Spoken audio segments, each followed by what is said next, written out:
Hello, Spookaroos. This is your host, Eric D., coming at you with another remix episode. And this time we are getting to know a figure that I think we all know, but maybe haven't really sat down to think about before. The Grim Reaper. It's time we got to know this. I didn't want to say him. I didn't want to say her. Now I don't even want to say thing because we don't know what the Grim Reaper is exactly. But that's what my friend Tristan and I are going to talk about tonight. Tristan's been on the show a few times, and she's going to be on in the future as well. We have plans. We have one episode that we've tried to record before. It didn't work out. It's about the Titanic. Well, it involves the Titanic. It's not really about the Titanic, but it involves the Titanic. So you'll be hearing that one at some point in the future. But until then, enjoy this old episode where we talk about the Grim Reaper. Oh, and of course, let me get the plugs in because they're not going to be on this old episode. So spookyass.com, that one's on there. Spooky ass shit at Instagram. Well, you know what I meant to say right there. That one's in there. Patreon is not. Patreon.com/witchfinder. And there you can get all kinds of exclusive goodies, including, photo dumps, all kinds of exclusive videos, and in the future, some not exactly bonus episodes, but like bonus chats with some of my guests. So if you're into that kind of thing, I invite you to go over to patreon.com/witchfinder, and you can help out the show over there.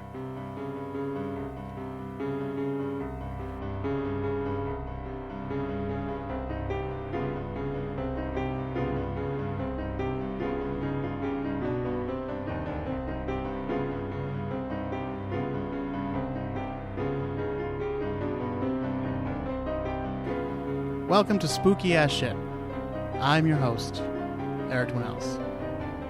And with me today, laughing already, my guest, Tristan Sapersky. Hi, everyone. Tristan, most recently, as far as I'm concerned, was in Hair with me, which you all heard about because I was doing the show at that time. But, interesting fact, she was also in another production of Hair with me. Yeah, Hair was the first show that I ever did twice. So our subject today is the Grim Reaper. Now, I mean that specifically. We're not talking about death in general or different personifications of death. We're talking specifically about the Grim Reaper. Like black hooded cloak. You got it. With a scythe. Skeleton. Yep. Okay. Yeah. Sometimes an hourglass. Mm-hmm. I guess he probably popped into my mind because I've been reading a book that I bought actually on my trip to Maine, which I talked about a few weeks ago. About it's called The Victorian Book of the Dead. So it's all about different funeral rites and ghost stories, basically. That's from really the Victorian era.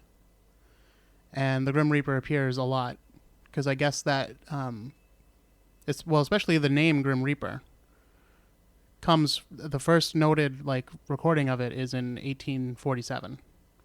We'll get into the whole history in a little bit, but I like to talk about my personal history with things first, and my personal history with the Grim Reaper. Just kidding, I don't really know the guy. Or girl, who knows? It's a skeleton. But It is, who knows? yeah. But when I was a little kid, I thought the Grim Reaper was the shit. First of all, I really liked the movie Children of the Corn. Yes. I liked the first it. one? Yeah. Yes. I liked it / it scared the crap out of me. I first saw it when I was like 22. No, I saw it when I was a kid. And it wasn't even the whole movie, basically. But I really liked the diner scene when they kill all the adults. And again, by liked, I don't mean I was oh yeah, they're killing all the adults. This is awesome. I mean it affected me. I guess I should say that. I was affected by... You were shaped by it. Do you see how my voice just did that? It affected me. That's what I'm talking about. I hear that in my voice on these recordings, and I hate it. But apparently that's how I talk. So, there's a little valley girl in me. A little bit. Anyway, the poster for Children of the Corn was an arm raised. What are those things called, though? The sickles? It was, yeah, but it was like a Like tiny for one. mowing down crops? Yeah. I mean, you take it out to the field and like chop up your grain or whatever with it. I would think it would be a scythe. Well, that's what the big ones are called. I think a little one is a sickle because I'm thinking of the sickle and hammer Yeah. flag. Yeah. I guess that's right. Anyway, so it was one of those. But just seeing the Grim Reaper with his scythe and then knowing that that was basically like a bigger version of the sickle. Don't worry. There's kids screaming. If you can hear it, they're probably having fun. Who knows? Being murdered. Yeah, whatever. Yeah, so seeing that he basically had like a giant version of a sickle and then like he was wearing a robe and he was a skeleton. Skeletor was a big deal because of He-Man and all when I was a kid. So I think there was like an association there. I don't know. I just really liked the imagery of the Grim Reaper. But also, I distinctly remember going trick-or-treating one year. And one of my friend's brothers, older brothers, going out with his friends like separately, but we'd cross paths with them during the night as we trick-or-treated. And one of them was the Grim Reaper.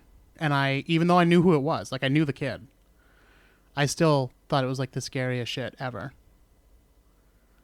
That inspired me to be the Grim Reaper the next year, actually. But I was like, that is terrifying and awesome and scary and stay away from me, but awesome. Were you like 8? Probably younger than that. Yeah. Most adorable little Grim Reaper ever. Yeah, I'll try to find pictures. I'm sure I do have some. I'm almost certain I do, I think. But do you have any specific memories of the Grim Reaper? Well, my first specific memory of the Grim Reaper, probably, now that I think about it, was a result of watching any given variation of A Christmas Carol. Right. Because the Ghost of Christmas Future is always the hooded figure that's a skeleton. He's essentially a Grim Reaper without the sky. Yeah. That's it, yeah. And my first one, the one that really sticks, is the one with Albert Finney. I think it was like a made-for-TV movie, and somehow, because he got nominated for an Emmy for it. But, and maybe an Oscar. I don't know. But... That's a classic version. Oh, it's so good. And he... I mean, for me, it's Muppets All the Way, followed by the Patrick Stewart one, sure, which I like. But I have some opinions on the Muppets. But, Let's not fight this early in the show. We won't. But the Albert Finney one, he turns around and he's got a hood over his face the whole time. He doesn't have a face. He's a skeleton. But he's got, it's just black where his face should be. And, he's like, is this the future yet to come? Or blah, blah, blah. Like freaking out in the cemetery when he sees his own tombstone. And then he turns around and suddenly, for some reason, it's a jump scare for all the kids. The hood is gone, or the face part of the hood is gone, and it's the skeleton face. And he's like reaching forward, like, rah, and Scrooge falls into his own grave. And then there's that weird, like 10-minute segment where he's in hell, and Obi-Wan is like giving him shit for being such a dick in his life, even though Obi-Wan was a dick too. Anyway, that's my first recollection of any kind of Grim Reaper persona, like a visual Grim Reaper in my head. All right. I think was Albert Finney's Scrooge. Yeah, another thing for me, and I guess I didn't put a ton of stock in it as a kid, but now looking back at it, my mom died when I was like 20, I think. And she was very, very sick for a long time before that. But before all that, she was super into holidays, and not just Halloween. She loved Halloween and Christmas especially, but she loved all the holidays, and she was very creative, and she used to paint. We had a bay window, and she used to paint the bay window for each and every holiday and decorate them like really like department store kind of, decorating the bay window. I'm picturing Pleasantville. Maybe. And well, that's the thing. Like when I got my own apartment, I was like, I'm going to decorate for every holiday just like my mom did. And then like the first holiday came and I was like, this is a lot of fucking work. I ain't doing this. To do it well. Yeah. You need to care. Yeah. So I do not decorate. I hit Christmas and Halloween. That's about it. And even Halloween, I don't even like bust out full decoration. I mean, my place always looks a little Halloweenish. But one of the reasons it does look always a little Halloweenish is because I still have some of the ceramics that my mom made. Well, she probably didn't make them. She probably just painted them. But she would paint them or whatever in her class, and then like we'd all have our own like ceramic version of whatever. So like for Valentine's Day, we all have these like heart-shaped bowls with our names on them, and like different images like representing whatever interest we had. And for Halloween, she had a bunch of different ceramics. But actually, if you look over on the bookshelf, you can see 3 of them. There's a big scarecrow. Oh, yeah. There's a skeleton sitting on a coffin, which is kind of a candy dish because it opens. And then there is a Grim Reaper figure up top. Is he purple? He's got a purple robe because she made different ones and they all had different colors. So mine happened, or the one I ended up with anyway. I don't think she made them specifically like one for each kid or anything. Mm-hmm. But she also ran a daycare out of the house, and I remember she made some for like the other boy in like daycare and stuff. And so there were different colored ones, but for whatever reason, I ended up with the purple one, which is fine. I like it.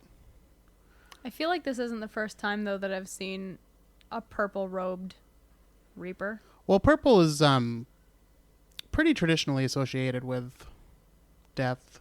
Yeah. In voodoo, yeah, which isn't the same thing, but in voodoo, it is literally one of the colors of the god of death.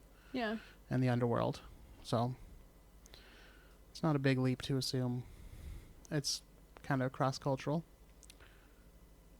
So anyway, I still have those ceramics. And even though it's not Halloween, right now they're just kind of out because, as I was telling you earlier, I've been rearranging the whole apartment. So things are just kind of out even when they normally wouldn't be. Because I don't actually have a lot of stuff from my mom. So that's, even though it's like sort of morbid, I guess, but I don't think of it that way. I just think of it as something my mom gave me. Whatever. Yeah. You know, and also it's a skeleton, which is cool to me. But, and even he's wearing an orange robe. She liked colorful death, I guess. She would have been really into the Day of the Dead if it had been more. Probably. Culturally, what's that called? Cultural. When like another culture takes something that belongs. Appropriation. Cultural appropriation. Thank you. I was like, I vaguely knew what the word was too, but I'm like, I don't want to say it wrong, so I don't want to like. Yeah. Take a guess. But anyway, let's talk about the Grim Reaper. Let's do. So the figure of the Grim Reaper that we're talking about, which we said, you know, the black robe with the hood, carrying farming equipment, and being a skeleton, that really comes to us from like the 1300s in Western Europe. And as I said earlier, the first like recorded use of the name the Grim Reaper comes from 1847. And the idea, of course, why he has the scythe and why he's called the Grim Reaper is because he's literally like out harvesting souls. And scythe was legitimate farming equipment. In fact, you can find him pretty commonly in antique shops now, I'm told. I found one the other day, and I really wanted to buy it. But Tristan would have yelled at me because my apartment's full enough, and I didn't have anywhere to put it. And I said, no, I better not get it. So, as you can see, the impulse does exist within me. But you can conquer it. Yeah. What's that? You can conquer the impulse. I did. Yeah. In that day. Yeah. I still really want it, though. Well, but I knew that I didn't have would anywhere too. to put it. But it was like a full-size one. I currently have a machete that's just sort of hanging out. Well, it's hung on my wall. If there's a zombie invasion. That's what I thought. Yeah. It was $15, and I was like, this is a really good brand. You know the good brands. Yep. Yep. I can see you, like, justifying that purchase in the store. Comparison, no, this is a good brand. Like comparison shopping for machetes? So when the Grim Reaper appears, there's like different variations on what the Grim Reaper is. Like some cultures will say he's he literally causes death. Like if he comes and he touches you, then you die. He's causing your death. But more often, he's just sort of like a spirit guide. Like a Virgil type of figure. Yeah. And he's either separating the soul from the body, or like just kind of collecting the soul, but not actually causing the death. Or yeah, like a guide to the underworld. Which there's a fancy name for it, which I like a lot. It's called psychopomps. Psychopomp? Yep. Nice. And it's from the Greek word psychopompos. Pompos? It's Greek to me. Psychopompos. Ah. Oh, boy. Which literally means guide of the souls. Now, this psychopomp idea is very common throughout the world. And it's not always represented as like a human form either. Like it can be different animals, like different types of like birds. A lot of times were associated with them: owls, crows, sparrows. Those seem to be like the most common form of psychopomps. And actually, thinking about it, even in Disney's Haunted Mansion, there's a crow that kind of follows you around the Haunted Mansion. It makes me think of The Omen, where a crow is the omen. Yeah. Only a couple of times, though. They don't really stick with that theme. There's a couple, because there's a dog, too. There's a couple There's things. a dog, but he's like a hellhound, and Yeah. it's like you see the crow when you're about to die. Yeah. Horribly. But they don't do that for every death. They do it for like 3. Yeah, well, that might be a little bit different, too, because they're not... It's not a psychopomp. Okay. But You're just talking that about just crows. makes me think of that. Yeah. But the movie The Crow, that crow, I mean, not the actual superhero, but the crow that follows him around That and literal kind of takes bird. him from the grave. Yeah. Yeah. That is an example of a psychopomp. Early on in history, the recorded like versions of what the angel of death or your psychopomp or whatever, if it did have a human form, it was generally an attractive young man, and less often in the world, a young woman. Mm-hmm. And I guess that makes sense, because if the reason for having the idea of a psychopomp is to kind of make you less stressed out about dying, then it's nice to know, like, oh no, there's like this like hot chick who's gonna guide me around after I die. She's gonna be super cool to me, make sure I get the hang of like the afterlife and everything, and send me on my way. I think that's also more unsettling when the figure that brings death to you, in however you want to look at it, is attractive and therefore a little less despisable.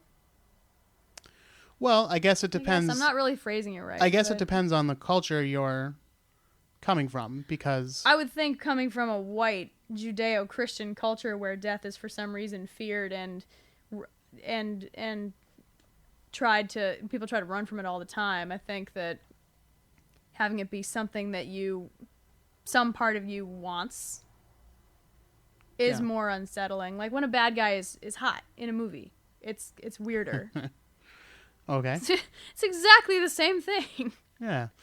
I don't know. I was raised Catholic, and I guess we never like talked about the angel of death or anything like that. I know that in like Catholic tradition, it would be an archangel that would come for you if anyone did, but like I don't remember. Yeah, well, Michael is an archangel, but it could be any different ones. But Michael is like the head of the archangels. But I think normally if we talked about it at all, it was more about like family members and stuff. Like, oh, you're gonna see. So I remember on my mom's deathbed talking about her seeing my dad and stuff like that, and so.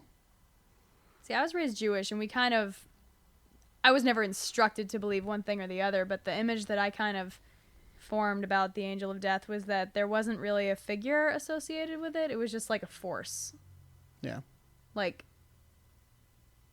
You're talking about Star Wars again? Um, it was just She's a kind big of. Star Wars fan. I'm just joking with her. I am. Um, yeah, it was just kind of like there was no form to it. It was just, I guess in my head it sort of looked like a cloud. Yeah. Like, not a person by any means. Sort of a shapeless, nameless form that was a force that was unstoppable. I guess. I don't know. There's a thing that I could talk about, but I'm debating if it's worth getting into. I'll tell you, but I might cut it from the show. How about that? But when I was a kid, I was thinking when you were talking about how you personified death personally. When I was a kid, I guess I did do that because my dad died when I was very young. Mm-hmm. I don't mean I don't mean to drag the show down, but this is really interesting, and like I'm over it now, so it's okay. But this is kind of fucked up. But did you see him as death? no. But he died. He died at work on his first day at a new job. He died of a heart attack in his car before he'd gone into work. Now it was his first day, so nobody knew him. Mm-hmm. So anyone that passed by just thought, "Hey, there's some guy like sleeping in his car out there." It wasn't until the end of the day that someone was like, "Yeah, he was there this morning. We should probably like call somebody or see if he's okay or you know." So he was dead. And we found out, you know, that night after waiting and waiting and waiting for him to come home. And I don't know, at the time, obviously, I didn't know why. But from then on, I was terrified of people that I love leaving. I mean, obviously, I got that part. Like, I could understand that it had to do with my dad, but, like, my mom would drop me off at preschool. Mm-hmm. And I would stand at the gate and just like bawl, crying and screaming. And you know, the teacher would come in and say, "Oh, okay, Eric, come on, let's go inside." You know, and then like even if we like moving into like first grade, if the teacher left the room, like say it was time for music class, so like the music teacher would come in for that like you know half hour every week, I would cry because the teacher left the room. And everyone was just like, "Oh man, this like kid's a crybaby. He cries over everything." But what I did not tell anybody, because I guess even as a kid, like I knew this was like kind of fucked up. But in my head, what I was seeing was when they left, I would like envision them being attacked in the hallway by someone all in black with a ski mask, and they would slit their throat. Fuck. And that's what I would see. So, like I said, and that was what was making me cry. It wasn't just that I was like, "Oh, I really miss my teacher." Like, you know, it was like, my teacher's fucking dead and no one gives a shit. You know, or my mom's dead or, you know, like whatever. So for years and years and years, I knew that, like, obviously that had something to do with my dad. Mm-hmm. And by the way, my mom made me go to therapy for a little while. But I don't think I ever told the therapist that. And also, like, I really didn't like it. And my mom was like, to a fault, she was a big believer of like, if my kid says he doesn't like something, I'm not going to make him do it. She also didn't make me do like reading lessons, and it turned out I was dyslexic, so that like probably could have been diagnosed a lot earlier if she had made me stay with it. But I was like, I'm there with all the bad kids, because it was like all kids that today would be labeled with ADHD and stuff. But to me, they were just bad kids at the time, you know. But anyway, it took all the way into college actually, when the like English teacher, which was like the only like real class they made you take at the Boston Conservatory, the English teacher, like I sat with her and she was really nice to me and interested in me, and I kind of told her all that, and I was like, yeah, so I get that like the anxiety had to do with my dad dying and like not coming, like my dad leaving and not coming back, but he wasn't murdered, you know. So why am I like picturing a murderer, you know? And she was like, well, you were probably too young to accept that people can just die, like from a heart attack or something. And also you probably felt like if you had been there, maybe there was something you could have done to have stopped it. You wanted to feel like power, you know? And I was like, yeah. And she's like, and so, you know, you probably knew that people get murdered, and that's, you know, and to you a bad guy was like a dude wearing a ski mask, you know? And I was like, yeah. Interesting. And I think she's right. can't be 100% sure. She's not a therapist, but, you know. That sounds good, though. Yeah, Like, I accept that. that makes sense to Yeah. me. So I'll probably cut all that out of the show, but interesting anyway. I think, despite your opinions, I think most people would be comforted to see an attractive person leading them around in the afterworld, as opposed to like a death head figure. I mean, I don't mean that. I don't know. You hate attractive people. Only some of them. She is an attractive person. I think if you're afraid of death, then, or of dying, then, I mean, anyone you see is going to be unsettling and upsetting. I suppose. But still, if I had to choose, I'd want the attractive one. I mean, me too. All right, then. That's all I'm trying Like, to get at. stuck with them in the afterlife, I'd want them to be hot. Yeah, well, I think you're only stuck with them for a little while. You don't know. Well, they got a job to do. They're just doing a job. They're just leading you around. They're not like, now I'm your wife or husband. But so the idea of like the Grim Reaper as a like literal death figure, as a skeleton, or sometimes even as like an emaciated corpse, that didn't roll around until we had the Black Death, basically, where 1 in 5 people died in Western Europe due to the plague. So during the plague, that's when he went from like a helpful, attractive face to the skeleton face that we know today. So that basically just comes from people living during the plague and seeing death all around them. So then when death comes, what does it look like? Well, it looks like death. And that's how artists started interpreting it. And once that started, it just kind of rolled on from there. There's another term I was looking for, but out of my head. I'm getting old. There's also a phrase in art, draw what you see, not Okay. what you know. And they were probably seeing a lot more skeletons than attractive people. There you go. So then you also have the black robe with the hood. Now, black, of course, is a color that has been associated with death for a long, long time, and people in mourning, of course, have worn black. In the book that I've been reading, they talk about black crepe specifically a lot. They used to tie crepe ribbons on the doors. I wonder if the black robe has anything to do with an executioner. It's possible. I don't know much about like actual executioners and stuff. Well, I mean, it would go back to one of the concepts of the Grim Reaper being the cause of death, Right. instead of Just like, a guide. A psychopomp. psychopomp. Yeah.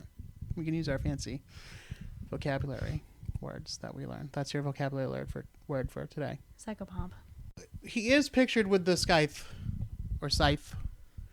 in most depictions, but I guess early on he was depicted with arrows. Because that was the more common. It was like a perversion of Cupid, I guess. Interesting. But then he was seen as the harvester of souls, so he got some harvesting tools. I think a scythe is more personal anyway. That's why he has the scythe, is because he's out harvesting souls just like we would harvest wheat or grain, something like that. Something you have to go and chop down. There's I don't know the artist, but I'll find it and put it on spookyassshit.com. There's a great illustration of the Reaper like stretching out his scythe over like a crowd and collecting souls as he goes. You just reminded me of something. Yes. What possibly was actually my first visual representation of the Grim Reaper. Uh-huh. Remember those Scary Stories books? Yes.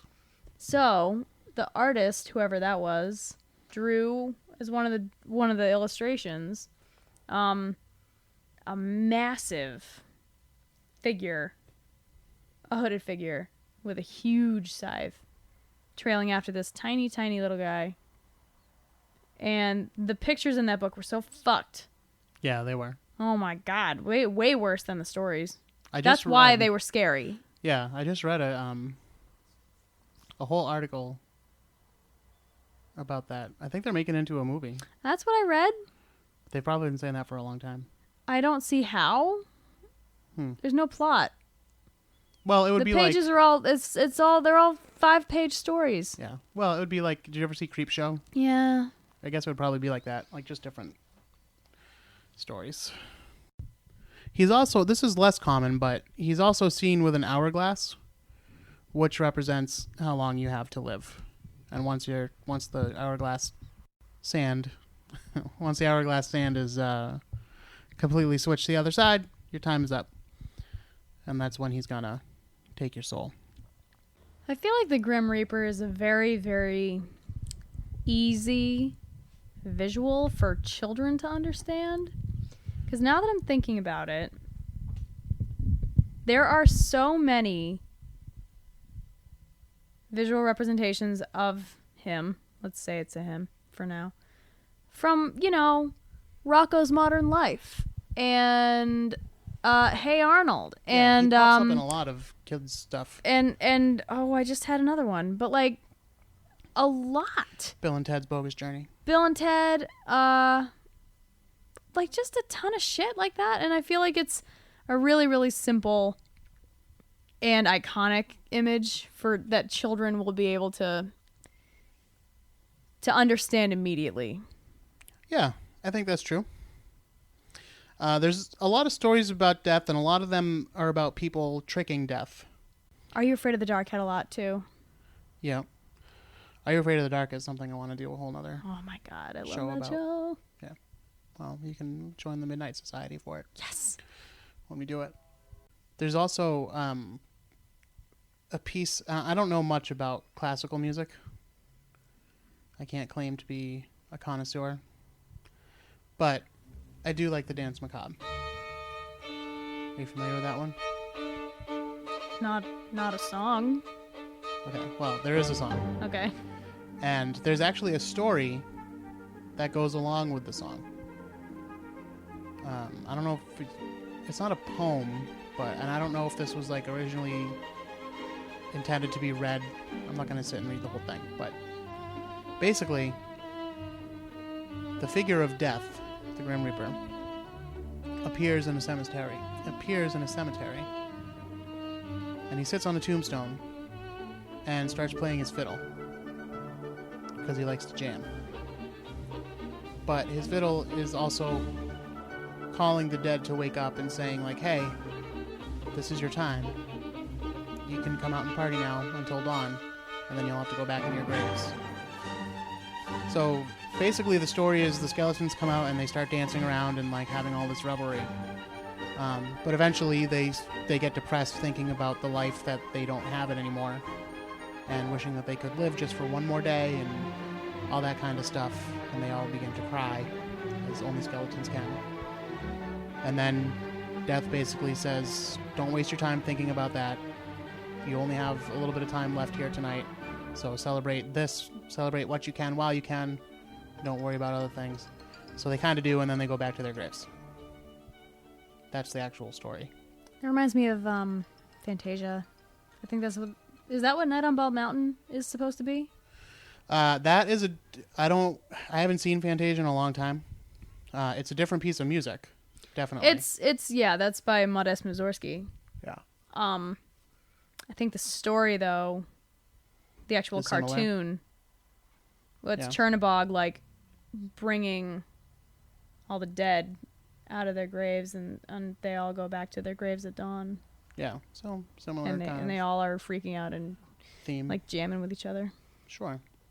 And then of course there are plenty of more modern pop culture references to death. We brought up some of them already. And then the classic rock song Don't Fear the Reaper by Blue Oyster Cult, which I really like that song actually, even though it's like about suicide. It's a dude trying to convince his girl to commit suicide with him. I think it's all right. Oh, it's a good song. It's a great song. It's got a good groove. I don't know But if she does it. That is literally what it's about. I don't know if she does it. No, they don't say. They don't. He's just recommending to her that It's they do it. open-ended. Yeah. The Final Destination films, Death was the main antagonist, but the Grim Reaper was not. Mm-hmm. The Grim Reaper showed up never. I saw some of those. I didn't see all of them. I definitely saw the first one. I have the third one on DVD because it's got like a choose your own adventure thing to it. I have seen all of them. Yeah. They're fantastic, except for number 4. Ouch. Well, good to know. When I do an episode about those, give you a call. Oh, it's so good. Now, have you ever seen a show called Dead Like Me? I know that show. I haven't seen it. I loved the first season. Mm-hmm. And I would recommend the first season to anybody out there. You only have to watch the first season. They did 2 seasons and then like made for DVD movie. Mm-hmm. The made for DVD movie sucks super bad. The second season just goes off the rail pretty quick, but it's not all complete horribleness. Mm-hmm. But definitely the first season is worth watching. Okay. But basically what it's about is this girl who dies in a freak accident involving a toilet seat in space. Well, from space. Now, she is guided. Her psychopomps in the afterlife are Mandy Patinkin is like her main like leader. And she basically is told that she's not going straight into whatever the afterlife is, which they don't really explain on the show. She has a job now, and her job is she's a Grim Reaper. Yeah, I find that that's a pretty common plot line, like in a post 9/11 world. Yeah, well, I mean, that did come up even before. Like, there were stories of, like, like, you turn into a Grim Reaper. It's a very good show. It's got a good cast. Jasmine Guy from A Different World. Okay. Is also in it. And that chick who was really famous, I can't remember what her name was. I think it was Rebecca something. She was the Noxzema girl. No. She was really famous for like a minute, and then she disappeared completely because I think she had like drug problems. Ah. She's very pretty. Rebecca, it's Rebecca something. There's someone out there listening who knows, and they're screaming at their iPod or whatever they're listening to. Anyway, it's a very good show. So yes, I would recommend checking out the first season, if nothing else. And basically, I do only recommend checking out the first season and nothing else. I think it's a little more attractive to look at the Grim Reaper like a psychopomp versus like a cause of death. Yeah. Because I kind of view the whole like, I don't view death as a bad thing. I never did.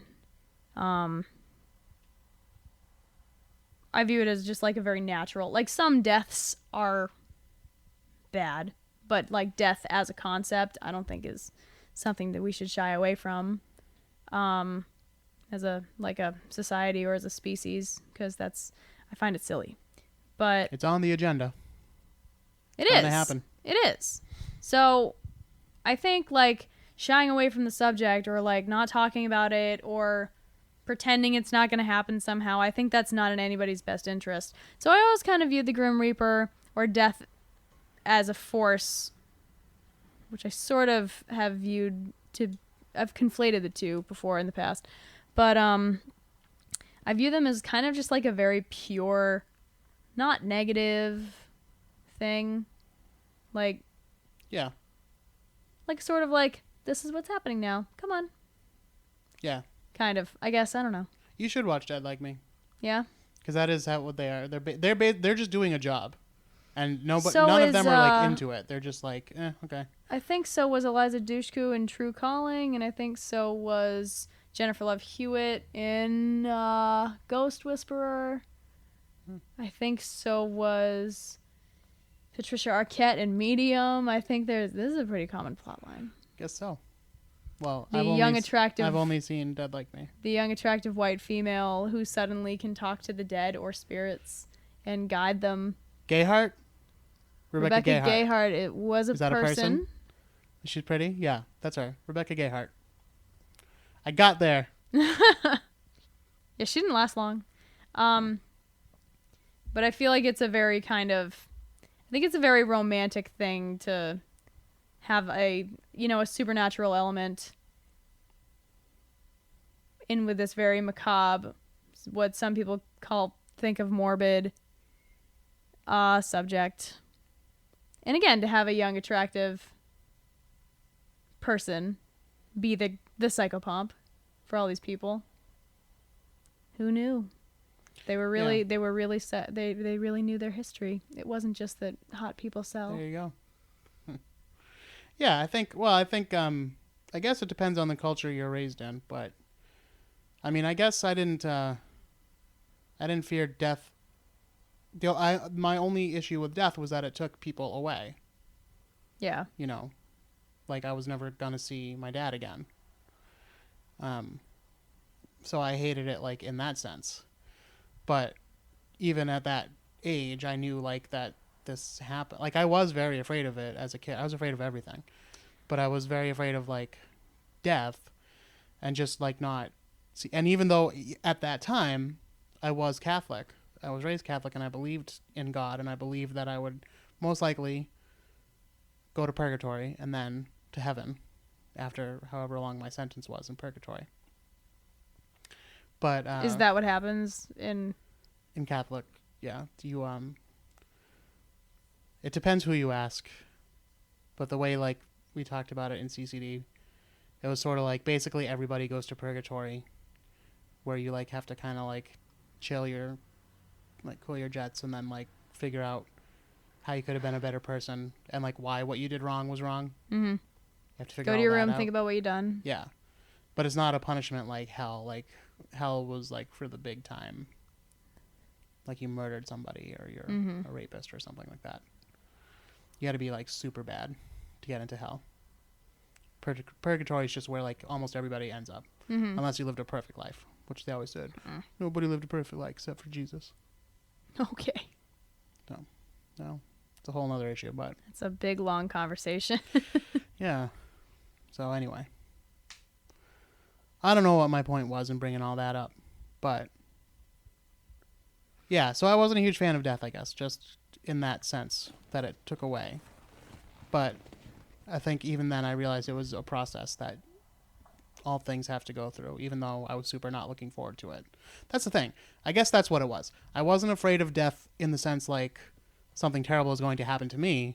I was afraid of it as in I don't want to be separate from these people. I don't want these people to be separate from me, which is how I thought of it. When I was little, the thing I feared the most in the whole world was my house burning down. Okay. Fair and enough. then my parents like burning to death. Yeah.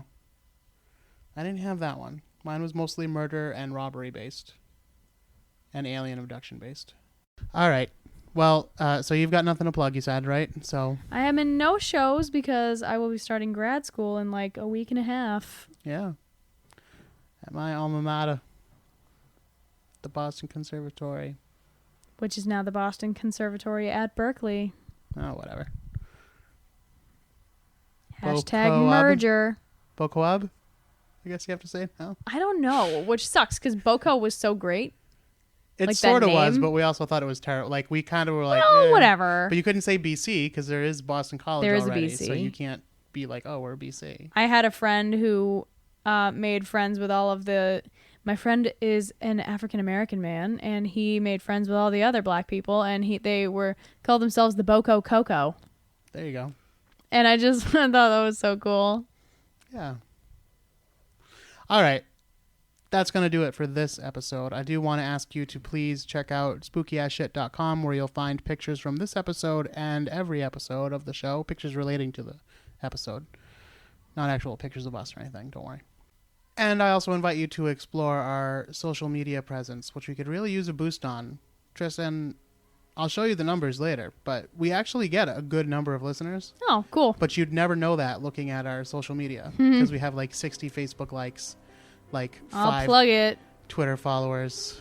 Yeah. Well, you can wait till it's actually posted if you want. But yeah, so please go ahead, folks. Check us out everywhere. And of course, it would be very helpful if you could subscribe and rate, preferably with 5 stars, and write a review on iTunes or wherever you find this quality podcast. If you're listening to this right now, you've just listened to the entire thing. Just subscribe. Thanks. There you go. Well, thank you, Tristan, for coming by. No problem. We've been working on you for a while, so it's good to have finally get you here. Glad to be here. And until next time, don't be afraid.